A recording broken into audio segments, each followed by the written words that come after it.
حدیث نبوی صلی اللہ علیہ وآلہ وسلم۔ اللہ کے رسول صلی اللہ علیہ وآلہ وسلم نے فرمایا، بے شک اللہ تعالیٰ فرماتا ہے کہ میں نے اپنے بندوں کے لیے نیکیوں کو بھی لکھ دیا ہے اور گناہوں کو بھی۔ پھر جس نے کوئی نیکی کا ارادہ کیا لیکن اس پر عمل نہ کیا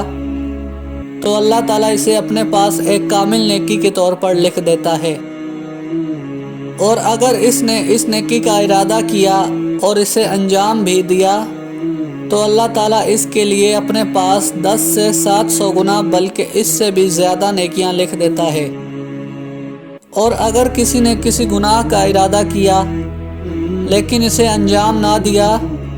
تو اللہ تعالیٰ اس کے لیے اپنے پاس ایک مکمل نیکی کے طور پر لکھ دیتا ہے،